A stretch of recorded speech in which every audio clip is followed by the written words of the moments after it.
అని 14 సెక్షన్స్ 14 సెక్షన్స్తో నేను అఫీషియల్గా పంజగుట్ట పోలీస్ స్టేషన్ అందరిలోనే కదా అప్పచెప్పుకొని అమీర్పేట ఉంటున్నాను కాబట్టి నేను వచ్చి మీకు అఫీషియల్గా కంప్లైంట్ ఇస్తున్నాను. ఇమీడియట్గా ఆయన్ని ఇన్వెస్టిగేషన్ చేయమని based on the sections FIR file చేయమని తర్వాత అరెస్ట్ చేయమని ఇది మీకు ఇచ్చిన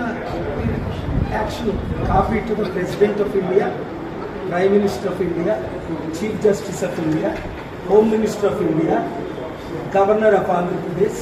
speaker of the assembly Andhra Pradesh, CBI central bureau investigation వీరికి కాపీలు పంపిస్తున్నాం. మీరు దీన్ని ఎఫ్ఐఆర్ చేసి నాకు ఏమంటారు కాపీ రిసీట్ ఇస్తే బాగుంటుంది అని